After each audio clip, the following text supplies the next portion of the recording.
भ्रमित हो रही है और कुछ नहीं। तो अब हनुमान जी के वचन सुनकर फिर रावण को क्या दशा होती है, आगे पढ़े।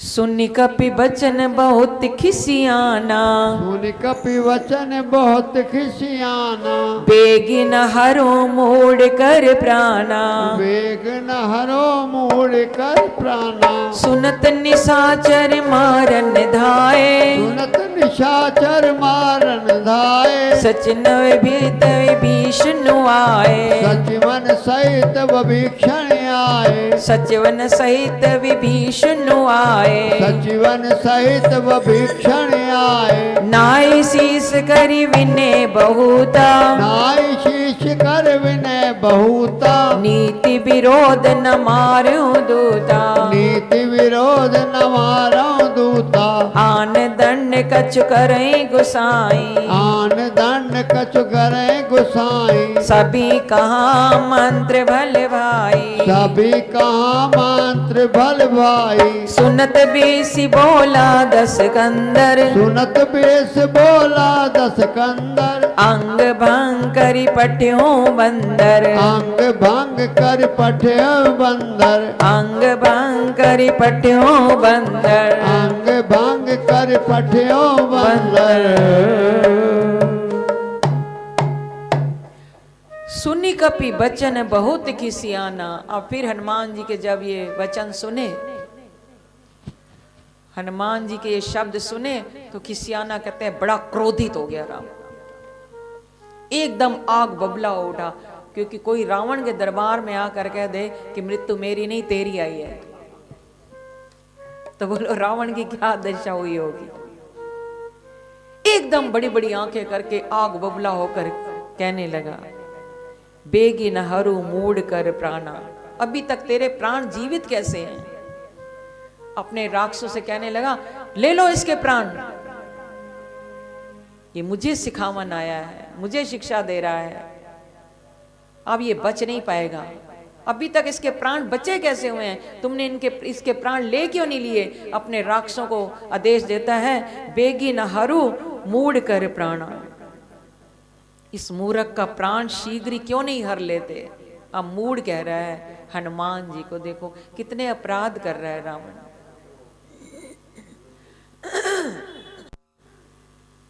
सुनत निशाचर मारन धाये, और वो राक्षस तो रावण के ऐसे थे कि बस उनको तो मौके की इंतजार कर रहे थे। उनको तो कोई ऐसा आदेश मिल जाए बस आक्रमण करने का, फिर उस पर टूट पड़ते थे। जैसे रावण का ये आदेश सुना, सुनत निशाचर मारन धाये, हनुमान जी के पास दौड़े मारने के लिए। सचिवन सहित विभीषण आए, अभी राक्षस मारने के लिए दौड़ ही रहे थे हनुमान जी के पास कि अवसर पाकर श्री राम भक्त विभीषण जी वहां पर तुरंत एट द सेम टाइम उस अवसर पर विभीषण जी पहुंच जाते हैं। क्योंकि प्रभु तो सबकी रक्षा करने वाले हैं, और हनुमान जी विभीषण जी की भेंट तो पहले हो चुकी है। विभीषण जी प्रभु श्री राम के भक्त थे,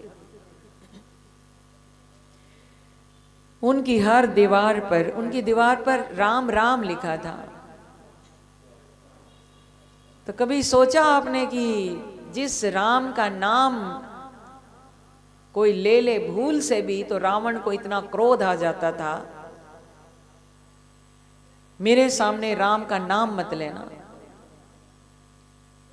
उसी की नगरी में, उसी के भाई के घर पर राम राम लिखा था, तो ये बात क्या रावण को नहीं मालूम थी? बोलो। तो अपने भाई को कुछ नहीं बोला, वो बोला था। वो कैसे सहन कर पाता कि मेरे शत्रु का नाम तेरे घर की दीवार पर, तेरे भवन की दीवार पर लिखा हो। रावण कैसे बियर करता? एक बार पूछा रावण ने, ये किसका नाम लिख रखा है, हटा इसको, मेट। तो भक्त कोई ना कोई रास्ता निकाल लेते हैं। तो विभीषण जी ने कहा कि मुझे आपसे और भाभी श्री से बड़ा प्यार है। तो ये रा पहला अक्षर आपके नाम का है और मां अक्षर भाभी के नाम का है। अंदर तो राम राम था, बाहर से ये मतलब बता दिया कि ये शांत रहे बस। तो बन गया ना राम, रावण का रा और मंदोदरी का मां। मंदोदरी बड़ी समझदार थी, बड़ी ज्ञानी थी और वो पूर्व जन्म की स्वर्ग की हेमा नाम की अप्सरा थी, श्रापित थी। शायद पिछली बार मंदिर में आपको सुनाया हो कि श्राप के कारण वो मेंढक बनी थी कुएं में। मैं नाम का एक दानव था, उसने ब्रह्मा जी की कठिन तपस्या की और वरदान में मांगा कि मुझे एक कन्या चाहिए। तब ब्रह्मा जी ने रास्ता बताया, फलां जगह पर कुआं है, उस कुएं में एक मेंढक है, उसको तुम निकालो, तुम्हारी इच्छा पूरी हो जाएगी। वो हेमा नाम की अप्सरा थी। तो जैसे मैं नामक दानव ने उस मेंढक को कुएं से बाहर निकाला, जैसे बाहर निकाला उसका श्राप समाप्त हो गया और वो सुंदर दिव्य बहुत सुंदर ज्ञानी कन्या बन गई, जिसका मैं नाम के जो जैसे कन्या देखी उसको ले गया, लालन पालन किया, खुशी का ठिकाना नहीं रहा। मैं नाम से अपनी बेटी का नाम रखा मंदोदरी। क्या नाम रखा? तो मंदोदरी का पहला अक्षर है मां, रावण का पहला अक्षर है रा, तो राम बन गया ना। तो उसने रास्ता निकालकर भाई को चुप करा दिया था, बोला तो तब भी ऑब्जेक्शन तब भी की थी उसने।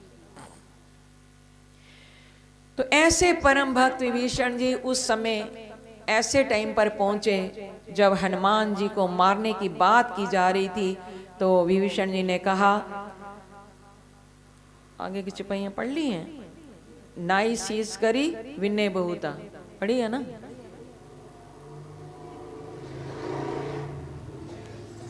नाई शीस करी विनय बहुता। विभीषण जी बड़े नीतिवान थे, समझदार थे, ज्ञानी थे। उन्होंने आकर पहले नाई शीस अपने शीश को नवाया, महाराज को प्रणाम किया। रावण बड़े भ्राता भी हैं और महाराज भी हैं लंका के, तो उनको प्रणाम किया। करी विनय बहुता, और बहुत सुंदर ढंग से विनय भाव से, बहुत सुंदर विनय भाव से प्रार्थना करने लगा, विनती करने लगा। क्या विनती करी? नीति विरोध न मार्यूं दूता। ये नीति के विरुद्ध है कि किसी का दूत आया हो कोई संदेश लेकर और उसका वध किया जाए। बिल्कुल नीति, क्योंकि वो नीतिवान थे विभीषण जी, बोले बिल्कुल नीति के विरुद्ध है। भाई समझा रहा है, पर दूतो न हंतव्या, चाहे वो शत्रु का दूत है, पर दूत को कभी मृत्यु दंड नहीं दिया जाना चाहिए, नहीं दिया जा सकता। नीति कहती है कि दूत कैसा भी हो, उसने कितने भी अपराध किए हों, वो जो भी कार्य करता है वो अपने मालिक के कहे अनुसार करता है। वो तो अपने मालिक का रिप्रेजेंटेटिव बन के आता है, दूत बनकर आता है। जैसा उसका स्वामी संदेश देता है वो एज इट इज संदेश सुना देता है। तो दूत को मारना नहीं चाहिए। नीति हमारी नहीं कहती है कि दूत का वध किया जाए, इससे बहुत बड़ा आपको अधर्म पे पड़ जाओगे। लोग आपकी निंदा करेंगे कि रावण दशानन ने अपनी नगरी में एक दूत का वध कर दिया। तो फिर क्या करना चाहिए? बोले एक और उपाय है, अगर दूत कोई ऐसा कोई कार्य कर दे, क्योंकि काम तो हनुमान जी ने देखो ना ऐसे किए, रावण के पुत्र को मार दिया, तो मृत्यु के बदले मृत्यु दे ही जा सकती है। पर फिर भी विभीषण जी तो हनुमान जी से मिले हुए थे पहले से। पर अब वो नीति की बात करें कि नीति के विरुद्ध है कि किसी के दूत का वध किया जाए, ये नीति नहीं कहती है। तो क्या करें फिर?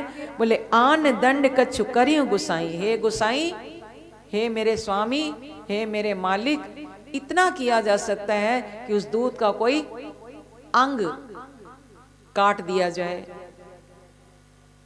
किसी अंग पर दंड दिया जाए, शरीर के किसी भी अंग को काट दिया जाए, कोई पीड़ा दी जाए, ये हम कर सकते हैं, पर वध नहीं किया जा सकता। सबई कहा मंत्र भल भाई। और जो मंत्री विभीषण जी के साथ आए थे, सचिन सहित विभीषण आए, विभीषण अपने कुछ मंत्रियों को साथ लेकर आए थे। तो जिनको विभीषण जी की बात अच्छी लगी तो उन्होंने सब ने कहा हाँ हाँ ये बात सही है। उन्होंने समर्थन किया विभीषण जी की बात का कि ये बात सही है कि दूत को मारना नहीं चाहिए, और कोई दंड दे दो, किसी प्रकार का और कोई दंड दे दो, पर उसका वध नहीं करना चाहिए। तो सुनत बीसी बोला दस्कंदर। विभीषण जी के और सबके वचन ये सुनकर फिर रावण जो था बड़े जोर से हंसने लगा, ठाका मारकर हंसा, हा हा हा हा हा। रावण जैसा हंस। वो तो स्वामी जी तो बड़ी जोर का हंसाते थे, वो हंसी और थी। पर रावण की हंसी में अभिमान होता था, रावण की हंसी में अहंकार होता था।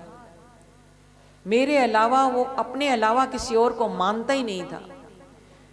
सुनत बीसी, जब विभीषण जी के वचन सुने तो बेहसी, बहुत जोर का ठाका मारकर हंसा और कहने लगा, बोला दस्कंदर, दशानन कहने लगा, अंग भंग करी पठियों बंदर।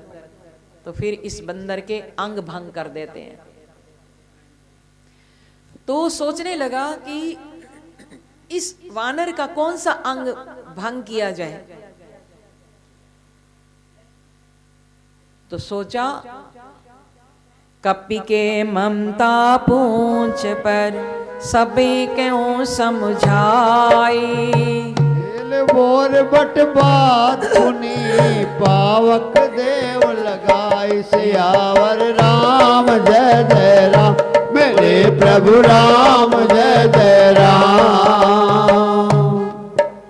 अब सोचने लगा कौन सा अंग भंग किया जाए। तो रावण को एकदम हनुमान जी की पूंछ की तरफ ध्यान चला गया। क्यों पूंछ की तरफ ध्यान गया?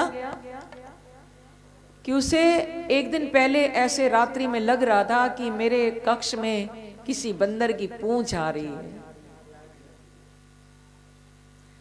हनुमान जी को पता था, त्रिजटा ने अपना स्वप्न सुना दिया था। तो हनुमान जी ने कहा, कल मुझे ये लंका जलानी है, आज थोड़ा इसको खेल तो दिखा दूं। तो हनुमान जी की पूंछ रावण के अंतापुर में गई थी, कक्ष में। उसके नाक में, उसके दाढ़ी पे, उसके मस्तक पर पूंछ से खेल कर रहे थे। और ऐसी झाड़ मारकर मारते पूंछ कि उसके अंतापुर में, उसके कक्ष में जितने दीपक जल रहे थे वो सारे दीपक बुझ जाते थे। फिर जलाने की कोशिश करता रावण, फिर बुझ जाते। तो उसने सोचा कोई स्वप्न ही होगा। तो आज उसको वानर की पूंछ याद आ गई। वो तो बोले, कपि के ममता पूंछ पर सभी क्यों समझाई।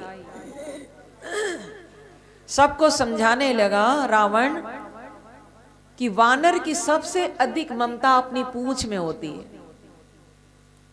पूंछ से तो शोभा होती है वानर की। अगर पूंछ ही कट जाए तो शायद वो छलांग में नहीं मार पाएगा। सारी ममता, सारा प्यार, सारी अटैचमेंट, सारी आसक्ति एक वानर को अपनी पूंछ से होती है। तो ऐसा करते हैं, अगर इसके अंग भंग करने हैं तो क्यों ना इसकी पूंछ ही हम जला दें। अब सबको बताने लगा, समझाने लगा। ये कट्टी पट्टी जल्ली पूंछ लेकर जाएगा ना, बिना पूंछ के जाएगा अपने मालिक। हाँ, विभीषण जी ने एक ये बात भी समझाई रावण को कि ये जिसका भी दूत बनकर आया, आपको बताया, इसने अपना इंट्रोडक्शन दिया, अगर इसी को मार दोगे, इसका वध कर दोगे, तो यहाँ का संदेश वहां तक पहुंचेगा कैसे। इसलिए दूत को मारना नीति के विरुद्ध है। दूत का काम है अपने मालिक का संदेश लेकर आना और यहाँ का संदेश लेकर अपने मालिक तक पहुंचाना। तो इसलिए भी इसको मारना नहीं है। तो रावण ने कहा फिर इसका अंग भंग करना है तो इसकी पूंछ ही जला देते हैं। एक कटी हुई जली हुई बिना पूंछ के जब जाएगा ना अपने मालिक के सामने, कौन सा मुख लेकर जाएगा, पता लग जाएगा फिर कैसे उनको लेकर यहाँ आता है। तो क्या करो, कैसे जलाओ इसकी पूंछ? बोले तेल बोरी पट बांधी पुन्नी पावक देऊं लगाई। सारे वस्त्र लेकर आओ, उसको घी और तेल में भिगो, वो वस्त्र इसकी पूंछ के साथ बांध दो और फिर लगा दो आग। अब देखो आज का तो बड़ा सुंदर है ये प्रसंग। तेल बोरी पट बांधी पुन्नी पावक देऊं लगाई। तो जैसे रावण का आदेश सुना सबने, जो राक्षस लोग थे वो तो बड़े प्रसन्न हो गए। आज बहुत बड़ा कौतुक होगा, खेल होगा, तमाशा होगा, नाटक होगा, देखेंगे हम, ढोल बजाएंगे। आगे की चौपाइयों में क्या कह रहे हैं और क्या आदेश दिया, क्या समझा रहे हैं लोगों को? पूछहीन वानर ते जाई, पूछहीन वानर ते जाई। तब सठ निज नाथ लई आई, तब सठ निज नाथ ले आई। जिनके कीसी बहुत बड़ाई, जिनके कीस बहुत बड़ाई। देखो मैं तिनके प्रभुताई, देखो मैं तिनके प्रभुताई। वचन सुनत कपि मन मुस्काना, वचन सुनत कभी मन मुस्काना। भई सहाय सारद में जाना, भई सहाय सारद में जाना। जातु दान सुनि रामन बचना, जातु दान सुनि रावण बचना। लागे रची मूड सोई रचना, लागे रचे मोड़ी सोई रचना। लागे रची मूड सोई रचना, लागे रचे मोड़ी सोई रचना।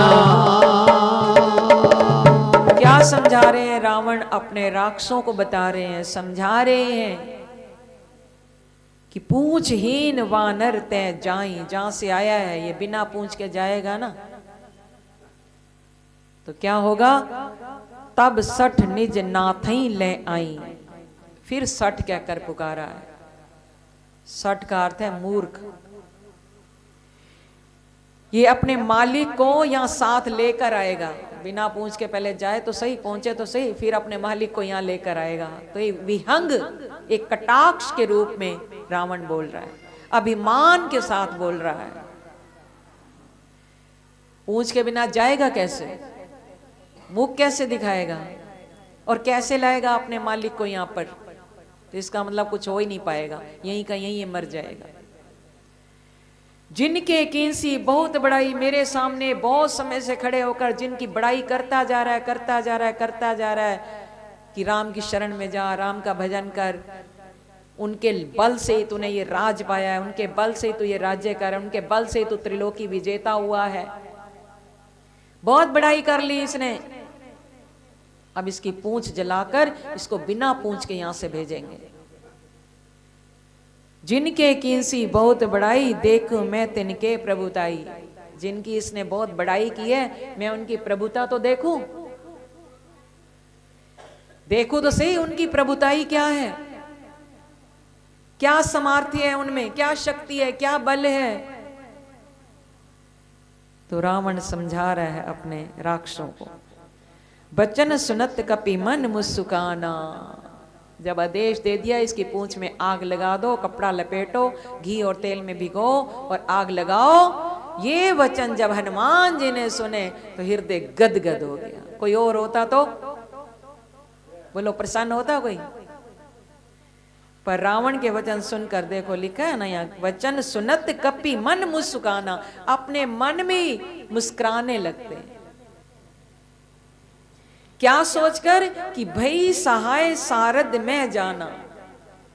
सारद कहते हैं मां सरस्वती की वंदना की हनुमान जी ने, कि रावण के मुख से ये शब्द निकलवाकर मुझे लगता है कि मां सरस्वती मेरे लिए सहायक हो रही है, मेरी हेल्प कर रही है, मेरी सहायता कर रही है।